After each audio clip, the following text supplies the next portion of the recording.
흥선대원군이 조선 조정에 복귀하고 한 달여가 지난 1882년 7월 조정을 장악한 흥선대원군이 갑자기 사라집니다.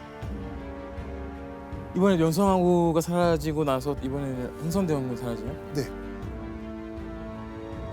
바로 흥선대원군이 어딘가로 납치가 된 겁니다. 납치? 네. 왜요? 갑자기?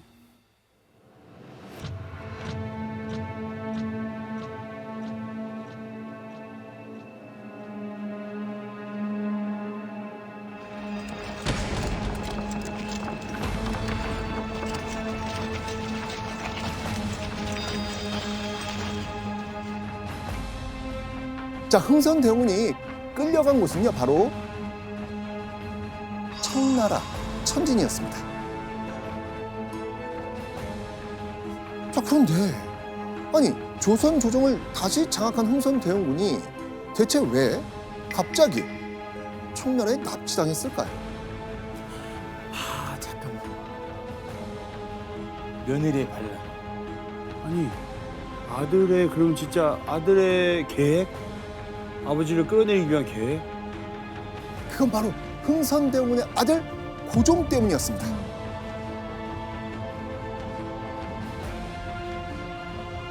고종은요, 흥선대원군이 조정에 돌아오기 전 이모군란을 잠재우기 위해서 이미 청나라에 도움을 요청한 상황이었습니다.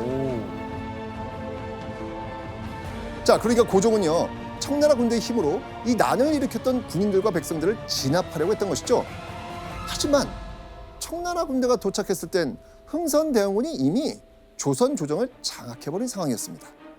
그런데 이모군란을 잠재우기 위해 조선에 온 청나라 군대가 고종도 미처 생각지 못한 놀라운 일을 벌인 거예요. 바로 왕의 아버지 흥선대원군을 청나라로 납치한 겁니다.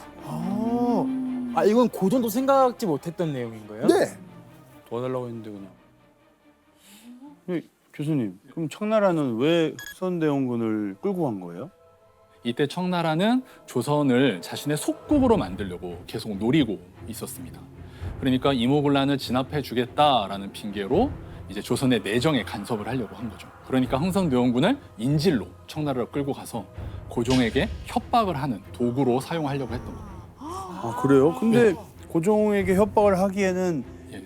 흥선대원군이 끌려가면서 고종이 다시 왕이 됐으니까 고종한테 어찌 보면 네. 정치적으로는 좋은 현상인 거 아니에요? 당장은 좋을 수 있는데 만약에 청나라가 흥선대원군을 후원한다면 그럼 또 역으로 그렇죠. 상황이 바뀌는. 고종 입장에서는 최악이 됐었죠. 아 맞네. 9년 만에 겨우겨우 조정에 복귀했는데 흥선대원군이 물러나기까지 걸린 시간 불과 33일이었습니다. 고종은 다시 국정 운영의 전권을 되찾게 됩니다.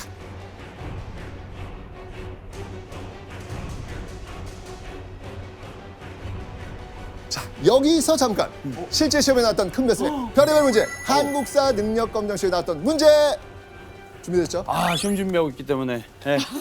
풀어보겠습니다. 와 오랜만에 나왔네요. 오랜만이다. 자, 가에 들어갈 내용으로 옳은 것은 이모군란에 대해 검색해줘. 전기과정, 구식군인들의 소요 발생. 2. 구식군인들과 도시 하층민의 일본 공사관 습격. 3. 가. 4번. 청군의 개입으로 군란 진압. 결과 청의 내정 간섭 심화. 세 번째, 가에 들어갈 내용은 무엇일까? 보기 나갑니다. 1번. 군국기무처 설치. 2번. 강화도 조약 체결. 3번. 미국의 보빙사 파견. 어우. 4번. 흥선대원군의 재집권. 5번. 급진교합파의 정권 장악. 아하. 오늘 수업을 엄청 많이 들었는데 네. 아 제가 오늘 배웠던 내용 딱 하나밖에 없네요. 네. 흥선대원군의 재집권 4번입니다. 정답. 네. 아 근데 언제 틀릴 거예요? 아니 근데 이게 이래서 시험 보기 직전에 공부를 해야 되는 게 이렇게 하면 너무 쉬워요. 아버지 흥선대원군이 청나라에 잡혀간 상황이잖아요. 자, 고종은 뜻하던 대로 됐다면서 가만히 있었을까요? 아니었습니다. 고종은요 청나라에 아버지 돌려보내 주시오 라고 항의합니다. 또 고종은요 여러 번 사절단을 보내서요 흥선대원군의 송환 요구합니다. 노력하네요. 자, 그런데 청나라에서 발견된 그 외교 문서를 보면요 조금 이상한 부분이 있습니다. 조선의 사절단과 청나라 사신이 나온 대화에 이런 내용이 있거든요.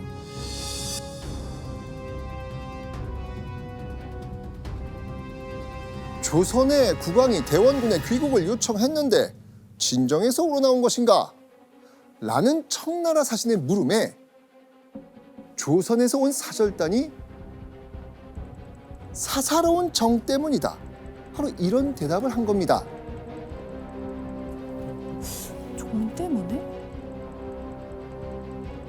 그러니까 단지 아버지와 아들, 부자 간의 정 때문에 이야기한 것이지 외교적인 행동으로 받아들일 필요는 없다는 겁니다.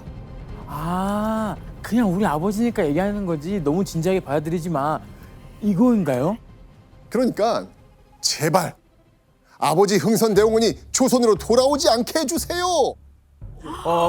라는 아들 고종의 은근한 바람과도 다름이 없는 거죠. 그죠. 속내가 보이네요. 고종 정말. 아버지 흥선대원군이 청나라에서 소가리를 하고 있던 바로 그때 흥선대원군의 아들 고종은요 보란듯 충격적인 일을 벌입니다.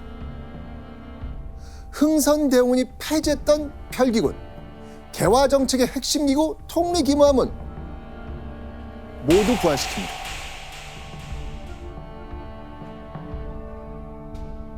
다시 세워요. 다시 또 반복되네요. 네. 그리고 이때 고종의 옆에는 고종을 지지하는 든든한 인물이 있었죠. 누구? 명성황후. 명성황후. 네. 어디에 있어요? 이모군란 때 도망치듯 궁을 빠져나갔던 명성황후는요 2달 만에 궁궐로 돌아온 상태였습니다. 궁궐로 돌아온 명성황후는요 고종 옆에서 고종의 개혁 정치를 누구보다 지지하고 있었죠. 그렇다면 흥선대원군이 갇혀있는 청나라 상황을 한번 좀 살펴보도록 하겠습니다. 정치 구단이었던 흥선대원군은요 아들 고종이 자신의 송환을 위해 적극적으로 나서지 않는다는 걸 눈치챕니다. 그리고 이렇게 생각하죠. 내 아들은 나를 버렸다. 어쩌면 이대로 청나라에 계속 머물 수도 있겠다. 그래서 흥선대원군은요 자신의 자존심을 굽힌 채 도와달라는 구조 요청을 보냅니다. 이때 청나라에 끌려간 흥선대원군은 어떻게 구조 요청을 보냈을까요? 바로 며느리 명성황후에게 살려달라는 편지를 쓴 겁니다. 와. 우와. 이건 솔직히 자존심을 아예 그냥 버렸네요. 그렇죠.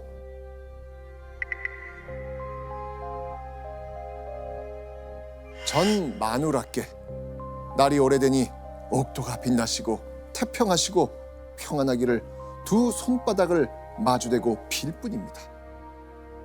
나는 다시 살아 돌아가지 못하고 만리 밖에 외로운 넋이 되오니 다시 뵙지도 못하고 이승에서의 내 목숨이 오르지 못하겠으니 내내 태평히 지내시기를 바라옵니다. 죄인 이올림. 와. 계속 얘기하네요. 이제 내 목숨이 오래지 못할 거니 좀 살펴봐 달라고 얘기하는 것 같아요. 근데 여기 보면 마누라께? 마누라께는 이게 옛날에 궁궐 안에 있는 여성들을 높일 때 마누라라는 표현을 썼습니다. 아 그래요? 예, 예. 자기 부인이 아니고 옛날에는 전혀 다른 의미로 쓰였어요. 예전에는요. 예, 예. 그럼 흥선대원군은 왜 아들 고종한테는 안 쓰고 며느리한테 이렇게 쓴 거예요? 청나라가 흥선대원군을 굉장히 엄중하게 감시를 하고 있었습니다. 그러니까 조선의 공식 왕이었던 고종한테 편지를 쓰는 게 쉽지 않았던 거죠. 근데 그것보다도 고종보다 사실 흥선대원군을 더 증오했던 사람이 바로 명성황후인 거죠. 고종을 설득하는 것도 어렵지만은 만약에 명성황후를 설득하지 못하면 흥선대원군은 귀국을 할 수가 없습니다. 맞습니다. 흥선대원군은요 평생 청나라에 머물러야 할 수 있다는 공포심에 모든 것을 내려놓은 겁니다. 그래서 그토록 싫어했던 며느리 명성황후에게 마누라라는 말까지 쓰면서 조선에 돌아갈 수 있도록 해달라면서 애타게 글을 적은 겁니다. 자, 그러면 아들 고종에게 분명히 아버지 흥선대원군의 편지가 전해졌을 겁니다. 이 편지를 받았을 아들 고종, 과연 어떤 대답을 했을까요? 바로 묵묵부답. 그러면은 그 흥선대원은 못 돌아와요? 그렇죠. 흥선대원군은 이렇게 아들에게 무시당한 채 청나라에서 하루하루 고통스러운 날을 보낼 수밖에 없었습니다. 아 진짜